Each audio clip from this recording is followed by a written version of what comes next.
नमस्कार। अमेरिका में एक बड़े प्रसिद्ध डॉक्टर हैं, वैज्ञानिक हैं, डॉक्टर रॉबर्ट श्नेइडर। डॉक्टर श्नेइडर का यह मानना है कि प्राचीन भारत की जो चिकित्सा प्रणाली थी, जिसे आयुर्वेद कहते हैं, वह एक बहुत विकसित चिकित्सा प्रणाली थी, बहुत स्थापित चिकित्सा प्रणाली थी। From the point of view of this ancient and holistic science of Ayurveda, there are three main components. उसी तरह से पश्चिमी जगत के एक बड़े प्रसिद्ध इतिहासकार, बड़े प्रसिद्ध इंडोलॉजिस्ट हैं A.L. बाशम।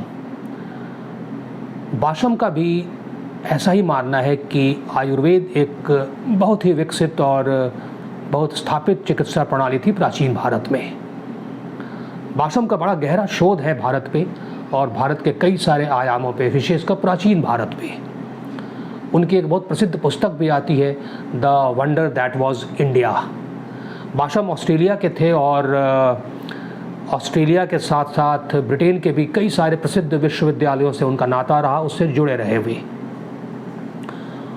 और एक बहुत रोचक बात यह है कि भारत के जो कुछ इतिहासकार हैं, जैसे कि रोमिला थापर हैं, जैसे कि आर शर्मा हैं, ये सभी उनके छात्र रहे। बाशम ने इन सबको पढ़ाया ब्रिटेन में। अब प्राचीन भारत में जो चिकित्सा प्रणाली थी आयुर्वेद, उसके बारे में लिखते हुए बाशम अपनी पुस्तक the wonder that was India में इस बात का उल्लेख करते हैं कि प्राचीन भारत में जो चरक और जो सुश्रुत थे, जिनका जो ज्ञान था चिकित्सा प्रणाली पे, जो उन्होंने अपनी पुस्तकों में लिखा या जो उनके ज्ञान को जो संकलित किया गया उनकी पुस्तकों में, ये बड़ा ही महत्वपूर्ण एक आयाम है भारतीय चिकित्सा प्रणाली का। और उनका कहना है कि चरक और सुश्रुत की जो पुस्तकें हैं, जो उनके ग्रंथ हैं, यह ग्रंथ नतीजा था इस बात का कि भारत में यह चिकित्सा प्रणाली एकदम विशाल स्तर पर स्थापित और विकसित थी। डॉक्टर बाशम ऐसा कहते हैं कि यह जो चिकित्सा प्रणाली थी आयुर्वेद उस प्राचीन भारत में, कई मायनों में तो ये हिप्पोक्रेटिस और गैलन की जो यूरोप की जो चिकित्सा प्रणाली थी उसके बराबर थी ये आयुर्वेद की जो प्रणाली थी। और कई मायनों में यह आयुर्वेद की जो प्रणाली थी वो यूरोप के उस चिकित्सा प्रणाली से कहीं आगे थी। सर्जरी के बारे में डॉक्टर बाशम का शोध ये कहता है, जिसका उल्लेख वो अपनी पुस्तक में करते हैं, कि प्राचीन भारत में जो एम्पिरिकल सर्जरी थी वो काफ़ी अच्छे से स्थापित थी। सिजेरियन सेक्शंस जो होते हैं उसका पूरा ज्ञान था भारतीय चिकित्सकों को।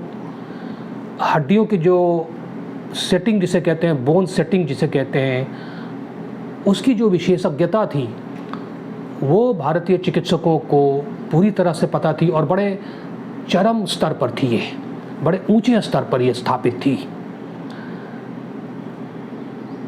बाशम ये लिखते हैं कि भारतीय चिकित्सक जो थे प्राचीन भारत में, वो टूटे हुए नाकों या क्षतिग्रस्त होठों या कान को बिल्कुल ठीक कर सकते थे।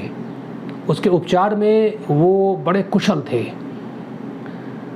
और यही कारण है कि बाशम का ऐसा कहना है कि ईस्ट इंडिया कंपनी के जो डॉक्टर्स हुआ करते थे, जो ब्रिटेन के डॉक्टर, जो अंग्रेज़ डॉक्टर हुआ करते थे, उन्हें इस बात में कोई हिचकिचाहट नहीं होती थी, कोई शर्मिंदगी उन्हें महसूस नहीं होती थी कि वो भारतीय चिकित्सकों से राइनोप्लास्टी कैसे की जाती है, ये वो सीखते थे भारतीय चिकित्सकों से।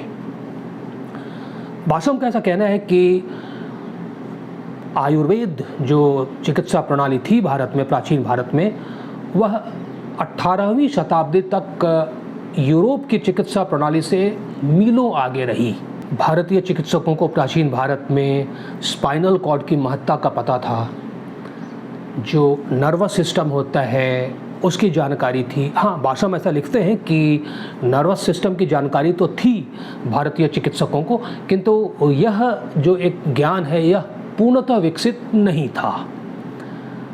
बाशम आगे लिखते हैं कि जो सूक्ष्म जीवाणु होते हैं, जिन्हें बैक्टीरिया कहते हैं, इसका भी पता था भारतीय चिकित्सकों को। किंतु इसका शरीर की बीमारियों पर क्या असर पड़ता है या शरीर की बीमारियों से क्या संबंध है, यह ज्ञान अभी पूर्णतः विकसित नहीं था।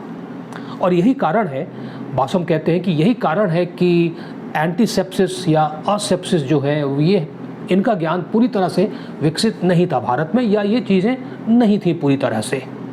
इन सब के बावजूद, बासम ऐसा कहते हैं कि इन सब के बावजूद भारतीय चिकित्सकों को जो साफ़ सुथरा एक वातावरण होता है, जो साफ़ सफाई होती है, जो स्वच्छ वातावरण होता है, प्रकाश जो होता है, जो साफ़ पानी होता है पीने का, इन सब का जो संबंध शरीर पर है और इन सब का जो संबंध स्वास्थ्य से है, इसकी पूरी जानकारी थी। दवाइयों की जो सूची थी प्राचीन भारत में, वो बहुत विशाल सूची थी, बहुत बड़ी सूची थी। ये जो दवाइयाँ थीं, इनको बनाने के जो पेड़ पौधे होते हैं या जो जड़ी बूटियों से ये जो दवाइयाँ बनती थीं उस समय, कुछ खनिज पदार्थों से बनती थीं, कुछ जानवरों के शरीरों से ये दवाइयाँ बनती थीं, ये सब दवाइयाँ, इनकी सूची बहुत बड़ी थी, बहुत विशाल दायरा था इनका। बासम लिखते हैं कि उस समय एशिया में जो दवाइयाँ प्रयोग में लाई जाती थीं, वे सारी दवाइयाँ पहले से ही भारत में उनका इस्तेमाल होता था। कई सारी दवाइयाँ जो एशिया की थी, जो बाद में यूरोप के देशों में बननी शुरू हुई या उनका इस्तेमाल शुरू हुआ, वह प्राचीन भारत में पहले से ही उनका इस्तेमाल किया जाता था। एक विशेष वृक्ष चौल मुगरा का वृक्ष है, जिसका उल्लेख डॉक्टर बासम अपनी इस पुस्तक में करते हैं और कहते हैं कि इस वृक्ष का जो तेल होता है, उसका प्रयोग भारत में प्राचीन समय में ही होता था। और आज भी इस आधुनिक युग में भी लेप्रोसी के उपचार में जो दवाइयाँ प्रयोग में लाई जाती हैं, उसमें चौल मुगरा के तेल का भी एक बड़ा महत्वपूर्ण स्थान है। चिकित्सा के क्षेत्र में जो नैतिकता होनी चाहिए चिकित्सकों में, जो डॉक्टरों में, जिसके बारे में हिप्पोक्रेटिस ने लिखा यूरोप के, उस नैतिकता के बारे में लिखते हुए डॉक्टर बासम कहते हैं कि प्राचीन भारत में यह नैतिकता या इस नैतिकता पर जो जोर होना चाहिए था, वह कहीं से भी कम नहीं था यूरोप में जो हिप्पोक्रेटिस ने नैतिकता की बात की उससे। बासम का ऐसा कहना है कि चरक ने ऐसा लिखा है कि कोई भी चिकित्सक जब वह किसी रोगी के पास, उसके घर पे उसके उपचार के लिए जाता है, तो उस चिकित्सक को यह चाहिए कि वो अपने पूरे ध्यान से, अपनी पूरी बुद्धि से, अपने पूरे स्रोतों से वह इस रोगी के उपचार पर अपना ध्यान केंद्रित करें। चरक ये भी लिखते हैं कि चिकित्सकों को यह भी चाहिए कि रोगी के रोगों के बारे में जो गोपनीयता है, उस गोपनीयता को वो बरकरार रखें, उस गोपनीयता को बनाए रखें। तो हम देखते हैं कि प्राचीन भारत में जो आयुर्वेद था, जो चिकित्सा प्रणाली थी, वह उस समय के यूरोप की चिकित्सा प्रणाली से कहीं आगे थी। ऐसा इतिहासकारों का, ऐसा विशेषज्ञों का मानना है। तो इस विश्लेषण को देखने के लिए, सुनने के लिए आपका हृदय से धन्यवाद। कृपया इस चैनल को सब्सक्राइब करना ना भूलें। आपका समय शुभ हो।